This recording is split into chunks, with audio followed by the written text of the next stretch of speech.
August 13th, 2011. In just under a month it will be the 10th anniversary of 9/11. It should be a time when we're remembering that 3,000 people died on 9/11 in the United States with the crashing of planes into the Twin Towers, with the destruction of the Building 7, with the attack on the Pentagon, with the near miss by a plane on the Congress and the White House, and the crashing of a plane in Pennsylvania, which may have been due to the bravery of the passengers on board attacking the hijackers. All of this was the work of the Saudi and Bin Laden crime families.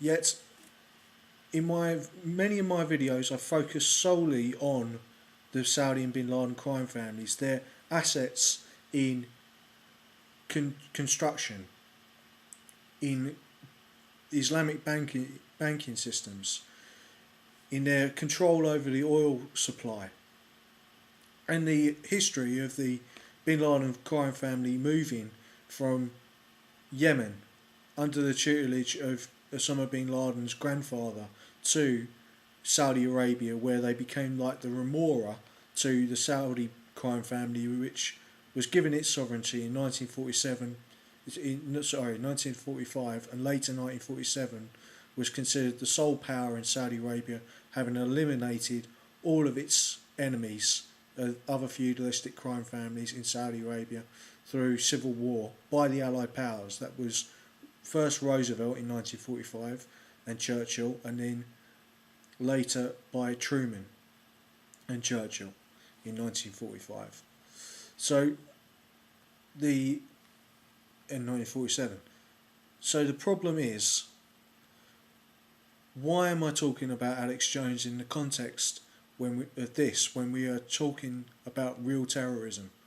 Well, it has to be focused on because of what happened in Norway. Some people in the United States may not be able to understand the link between what happened in Norway and what happened on 9/11. They're not directly linked, but a group of people who I will refer to as ultra-conservatives, or you may refer to as the New World Order, have been constantly trying to push through their mouthpiece, Alex Jones, that there was someone else who did 9/11 other than the Bin Laden and Saudi crime families. Now, I'll tell you why this wasn't the case for several reasons. Although the two groups are enemies, the NWO and Al-Qaeda and the Saudis are all enemies. They do share some common interests. Although because they're enemies, they couldn't have coordinated those interests without someone trying to take advantage over the other group. So somebody would have slipped up within the NWO, and also, since the NWO, to clarify things and to demystify things, is Exxon and Halliburton. Many people say it's the CIA, the Catholic Church, the Bushes, the Clintons. All of those people do not have the power that the Saudis and Bin Ladens have, and the CIA is a patriotic organisation. It may do some clandestine and nasty things and break the rules of other countries, but it is, as Michael Schur said, the head of the Bin Laden crime family anti-terrorist unit. He was the one who was trying to capture or kill Osama bin Laden. He said that the CIA is under strict scrutiny, and it's one of the few organisations which has stood up to the NWO, the New World Order, as they call themselves, and Exxon and Halliburton, and also the Bin Laden and Saudi crime families. So we should not, and also the Pakistani ISI, which is another part of Al-Qaeda. So I will refer from now on to Al-Qaeda and the Bin Ladens as the Islamists, the jihadists, and the Bin Ladens are the third most powerful family in Saudi Arabia, which shows you that there is a hierarchy between the Saudis and the Bin Ladens who do not get on between each other.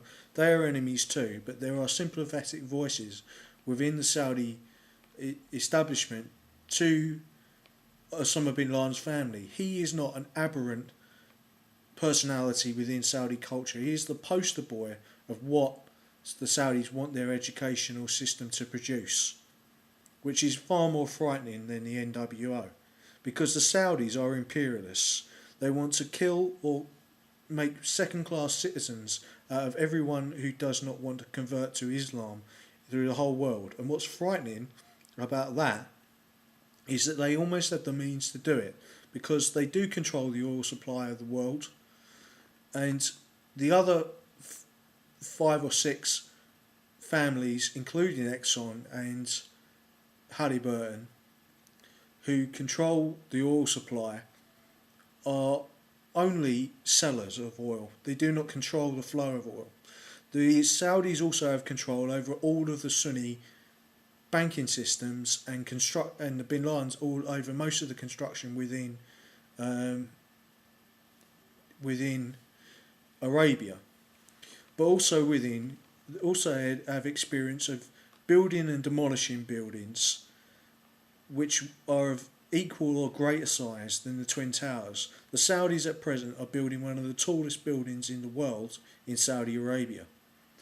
So on 9/11 itself, the Bin Ladens were extremely powerful because they were part of the international system, as much as the NWO is, but the NWO is not as powerful as Al-Qaeda. And that's the point that I'm trying to direct to you. They would like to think that they are, but they are just as out of the international system as the others, Al-Qaeda and Bin Ladens, are now.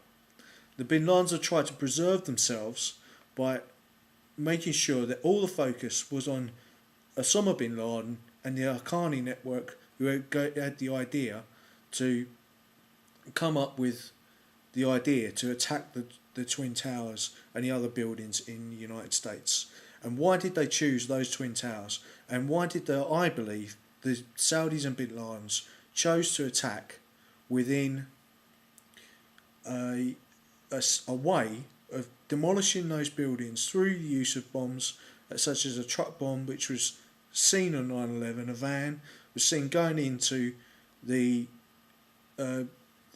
car park on 9/11 on the second time that they tried to attack the buildings, and almost breached the seawall, which would have led to the flooding of the basement.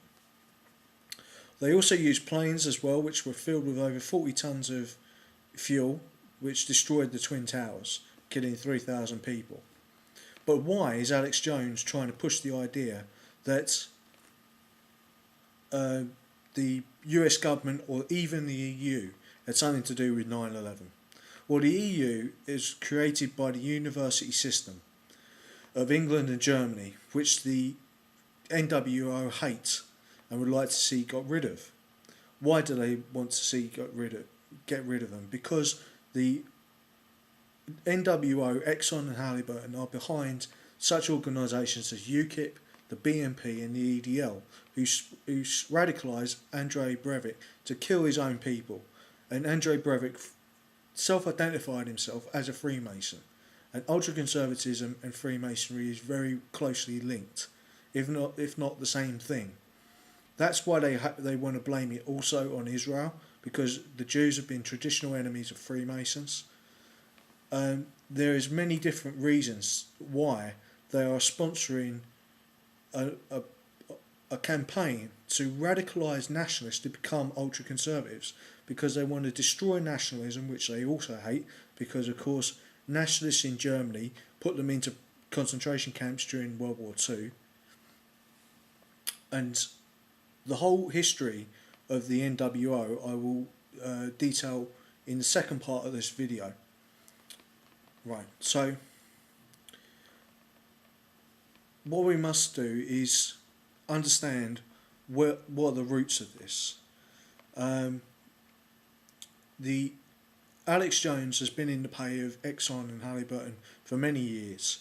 Why is he so persuasive? Because he uses a certain amount of truth and a certain amount of lies, which confuses people. He gives people just enough to make you believe in what he believes in, and then gives you no evidence. It is a dead-end route.